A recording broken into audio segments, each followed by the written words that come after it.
Dr. BCW with Beyond Clinical Walls. Thank you for joining me today. I am so excited for you to hear about my guest, Jay Guilford, who is founder and managing partner of CoWorks Leadership Strategists. Over the course of his 15 years in learning and leadership development, Jay has delivered training solutions to top performing companies, including Google, Uber, Microsoft, MasterCard, R&R Partners, Procter & Gamble, and others. Recently, Jay has expanded his work to provide diversity, equity, and inclusion training to corporate groups and to medical providers.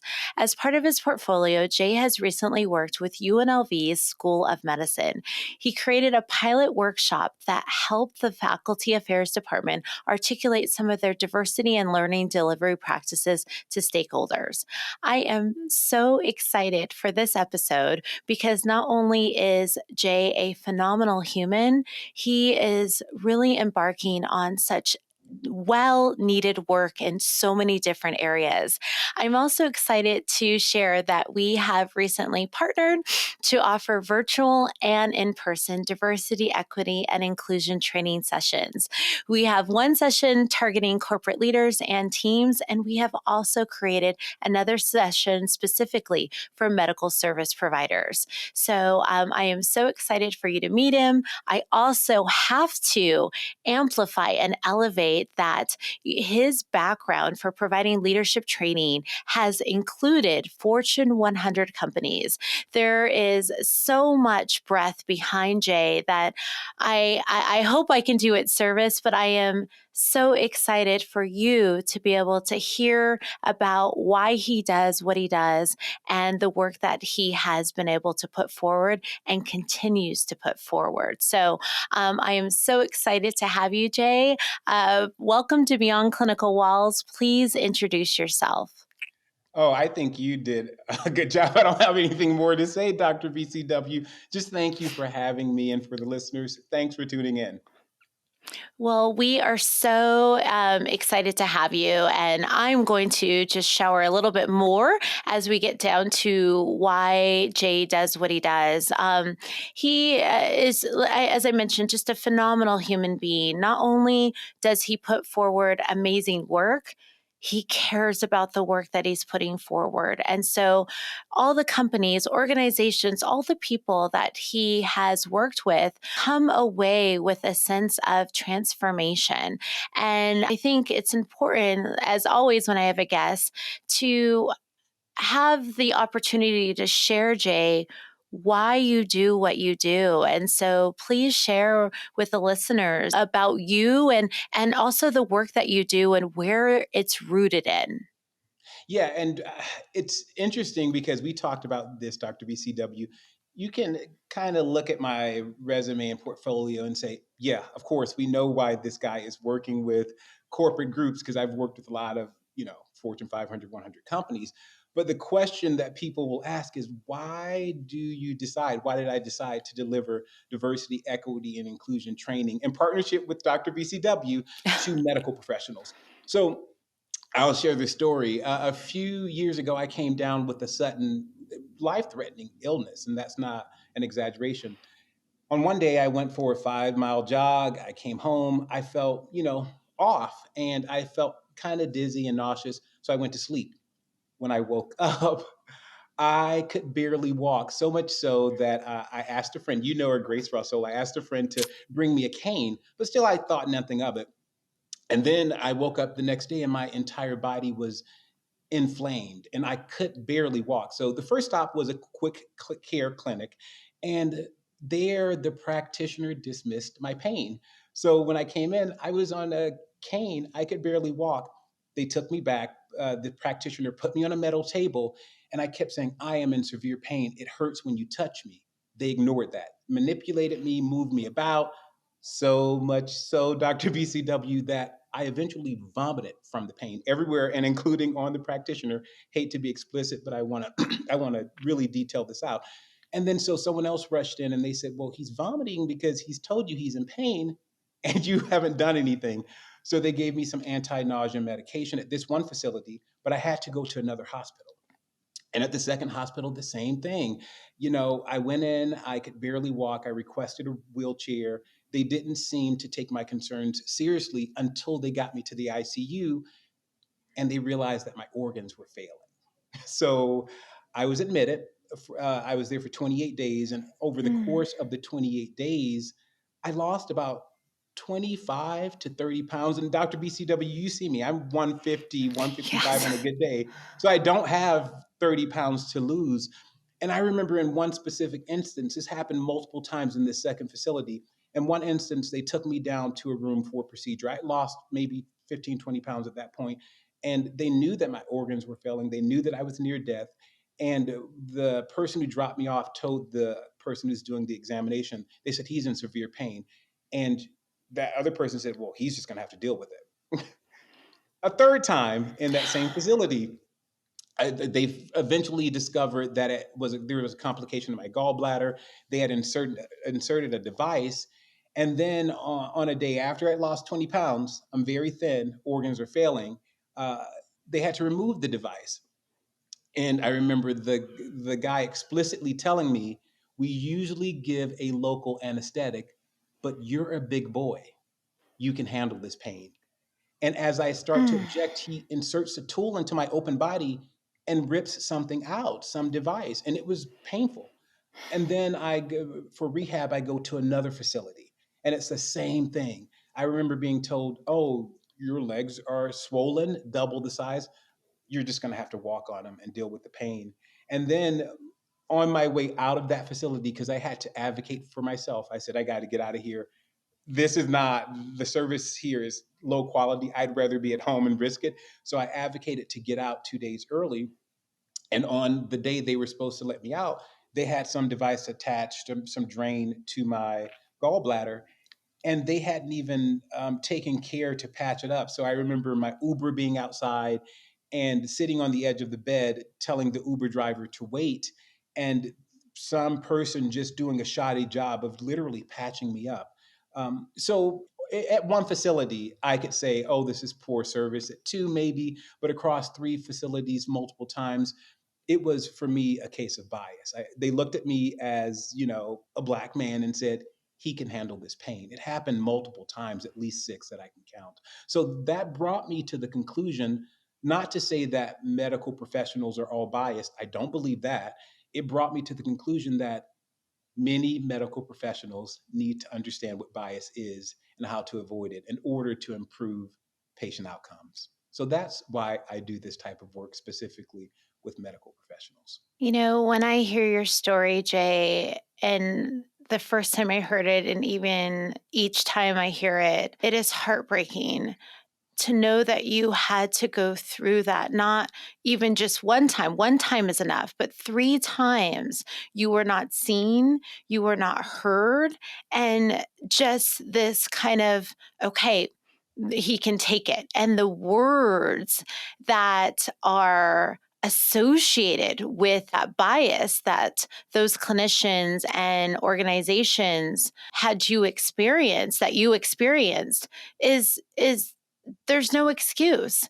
And when I hear your story, I think about how so many different individuals of color, Black individuals, as we, focus on that with your story, are facing every single day. And then when you add the sector of intersectionality, and we know there's other layers that people are facing on top of that as well. First, I just want to honor and acknowledge and just say thank you so much for just sharing your story, because I know from a personal level, as I've shared my story of things that I've experienced as a physician, when you do share it, there's a level of re-trauma that you experience. At least every time I share my story, but I'm also hopeful that I can help others. And I think that is so healing and therapeutic in what some of us, try to do. Everybody has their own journey when they experience things like this, but to be able to put it forward and have that lived experience is so important. And so, Jay, when I talk about bias and I talk about how this impacts medical care, I like to bring my receipts. I like to bring my data. And I think that's important because we are not only sharing our real lived experience, but we are also sharing the data that also supports it. I would love for you to, share some of the data that you are aware of and how that kind of connection of bias and its impact. We've seen, and many studies have shown that representation impacts health outcomes. And you have a Abs- lot of information about this, don't you, BCW? I do. There have been multiple studies throughout the years that have shown that having representation, it helps health outcomes, but there's also the opportunity for shared learning experiences. And so when you are going to school or when you are working with others of different cultures and ethnicities, there's an opportunity to learn. And that information that you learn can be put forward in the care that you deliver. And this doesn't just live in hospital systems, it's in all sectors when we talk about as far as a workforce. So that part is important. And Jay, I would love to kind of hear about the work that you do in individual or teams, understanding the impact of this. I would love for you to share with the listeners more about that. Yeah, for me, this is not just understanding diversity, equity, and inclusion, and specifically bias is not just a nice to have. It impacts outcomes to organizations. So, an individual or team's understanding or lack thereof of issues of diversity, equity, and inclusion impacts the quality of service they can provide to the end user. And in medicine or in any industry, really, is going to impact your product or service. The difference is in medicine, the level of service provided impacts the patient's quality of life. And in some cases, it can be life and death. There's a specific story that Dr. Irma Corral of UNLV's School of Medicine shared in our training. And it's a story from her portfolio that she shared with us, and I'll share with you. She heard the story of a trans woman named Tyra Hunter who was in an accident. And when the medical providers hit the scene, they had to remove Tyra's clothing. They were shocked because Tyra is female presenting but had male genitalia. And because they didn't know how to handle the situation and because they had personal bias, they were really inefficient in providing care. Hmm. And as a result, Tyra died. And what they concluded is that had they been more efficient and had they not been so distracted by their own bias, they could have saved Tyra's life. So that's one specific data point and example of how bias can negatively, I should say, impact health outcomes. So we want to help teams avoid that. And it's not only how outcomes, but quality of service for corporate groups, quality of products. It can impact retention. It can impact the talent that you can attract to your organization because whether in medicine or in any other field, people are looking around and that top talent has choice and they're thinking, I don't see anybody who looks like me here, so I don't want to join this institution, medical or otherwise. So it impacts a lot of factors that can impact your business or your medical practice. Yes, and thank you, Jay, for just sharing that story, because we often sometimes people think of bias in one direction, but we again forget all of those intersectionalities that all of us carry. We need to be able to respond to that. And how do we respond in a authentic and non-bias, at least we try. How do you do that? It's by learning and acknowledging and having that training to be able to respond in that truly healthy, diverse way. So you can save someone's life or really honor someone, whoever you come into contact. And so I'm curious, in your professional opinion, having trained so many different groups and so many different industries, where do you think the best, or what do you think is the best approach to bias and more largely DEI? Where is it going wrong? Well, I just got to call in, I don't want to call people out, but call in some trainers because I've seen trainers usher groups into a physical or a virtual environment, close that physical or virtual door and then proceed to wag their finger at the Mm. learners and ran about how one group is the cause of all of the DEI issues. And I call that a blaming and shaming approach. And that's got to really stop. If you're doing that internally with your teams, please stop that. And if you're a trainer and you're doing that, stop that. I want to stop and point out that I am a black man, I'm a gay man, and for a large part of my childhood, I grew up in housing projects. So I have definitely personally experienced inequity and bias across a range of identity groups. So I can definitely understand the emotional motivation to blame and shame. At the same time, as an adult learning expert who has trained hundreds of corporate and nonprofit groups, I got to say that the blaming and shaming method does not work. So, what we actually want to do with these sessions is we want everyone to understand the issues around diversity, equity, and inclusion and the opportunities around being more inclusive and diverse. So, to do that, we don't want people to feel blamed. And when you do the blaming and shaming method, that team you're trying to get to be more cohesive, they actually walk out thinking negative things about each other's identity groups. So that's the first thing I would say. The thing I see that goes wrong is the blaming and shaming method. So we got to stop that. Secondly, and you touched on this, Dr. BCW, we have to expand our understanding of diversity, equity, and inclusion to continue to discuss anti racism, because that's important, but also to include the other isms and opportunities around DEI.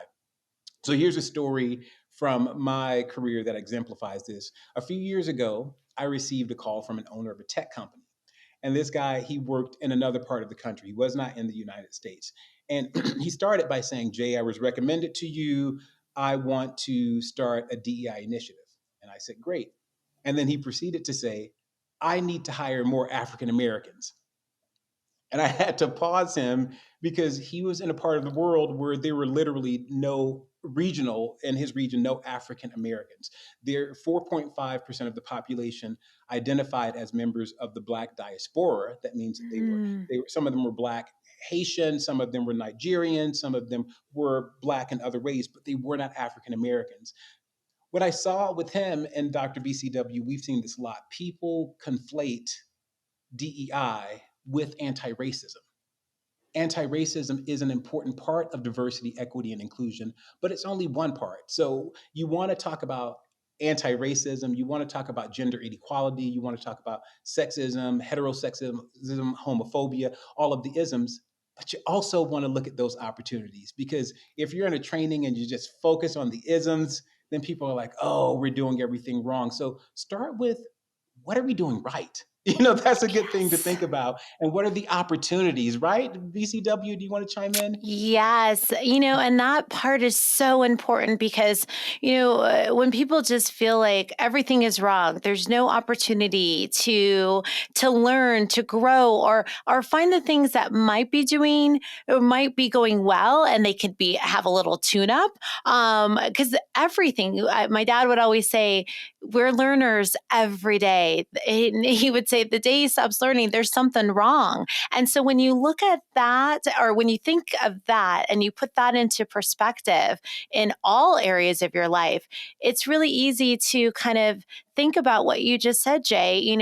Yes, there's all of these other pieces that we have to look at, but we can also incorporate what are we doing right, and also have the mindset of what can we do better, what are we doing well, and so forth. I think that is so important. And I want to add something. I've seen this in medicine, but I've also seen it specifically in the tech industry. There are lots of articles that say tech needs to be more diverse. Tech needs to be more diverse. I've worked with a lot of tech companies, some really big ones. They are hugely diverse.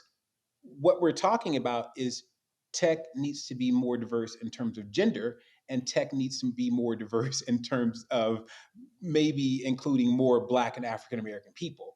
When you look at the roster of people working in the tech industry, it's hugely international. And they also have high levels of neurodiversity. So it helps not to ignore some issues, but it helps us when we talk about DEI and we expand that definition to know what we're trying to target. So are we saying, for example, that the tech industry is not diverse? Because it really, really, really is. But are we saying the tech industry can increase the number of women in leadership positions and the number of Black and African American people? Yes, we're saying that. But to say that the tech industry is on a whole not diverse, a lot of them have neurodiversity initiatives. So they are diverse in many, many ways that other organizations or fields maybe are not. So that's why that definition, really honing in on what you're trying to target in terms of your DEI programming, is really important. I'm so glad you said that because, again, there's this kind of umbrella, this kind of everything. This is not diverse. But when you do that, you miss the opportunity to unpack or reveal what areas are you truly not diverse in, Yes, because you've kind of have this kind of, all inclusive or all encompassing perspective. So I love that. We do have to look at what is the actual data behind the group that you are not diverse in, because you miss that opportunity. That's a great call out, Jay. exactly. I always ask folks when they talk about diversity, I'm like, well, how many people are using that accessibility ramp that's really clean? I haven't seen anybody access it in the way. So there's a lot of ways we can be more diverse, all of us, including me and you. And I know you and I are always working to expand our Yes. understanding. Absolutely. We're learning every day. And Yeah. that's the key. Just figuring out what you can do better, what things that you might have missed, a misstep. And those missteps are opportunities to have a better or a bigger step Yeah. next time. And so it's all about acknowledging it. So, another question that I have, Jay, is for those who are listening, because, we hear about these opportunities or things that will help us really achieve diversity, equity, inclusion, and belonging while including, what are we parceling out? And that part is so important. What can some listeners take listening right now, some things that they could really, that are tangible action items that they can really start this process with? What ideas can you share? Yeah, so there are two things that listeners can do. First, I would say, specifically for medical professionals, because I know that's your audience, Dr. BCW. I urge those people in medicine and in other work environments to not only focus on the issues, but the opportunities. So when you think about why is it important in terms of the work we do in medicine to provide the team with higher levels of fluency in DEI fundamentals? Well, giving a team member that gives a team member more comfort when they're interacting with a person or a patient in an identity category that might be foreign to that team member. So let's say a trans person does come in and you have receptionists that, oh, they don't know what to do, or some identity that is foreign to them. When they feel more comfortable and the medical providers feel more comfortable, guess what? The patient feels more comfortable. And then you, as a medical provider, can get information that the patient might otherwise withhold if they feel judged. And that's going to be important for the patient outcome. So it's not just do this because it's nice or do this because it's morally the right thing to do. It's be more comfortable with multiple identity groups so that the patient will give you information about their specific experience in that identity group that can help you serve them better and possibly save their life. Yes. So that's the first. And the second thing I would say is engage in self education. Again, a story of myself and learning about my male privilege. I remember I lived in New York for many, many years, and I was talking to a friend, and she wanted something from the store, and I said, "It's 9 p.m. Just go out and get it." And she said, "Well, you're speaking from male privilege. Women don't usually go out at night because we feel unsafe." Now, I didn't argue with her. I took her word for it, and also to educate myself, I stepped outside. I looked around and I realized that I would say 90% of the people walking the street were men if they were walking alone. And if they weren't walking alone, the woman was walking with another person, or they were walking with a big dog, or my friend told me she does this a lot. They were walking alone and they were on their phone because if Yeah. something were to happen, someone else would hear. And then that prompted me to start to explore my male privilege and watch documentaries and read things, so that now when that's pointed, first of all, I don't want to speak from male privilege ever, although I'm sure I still do. But secondly, when someone brings it up, I can say, yeah, I definitely understand that. Let me study a bit more about that.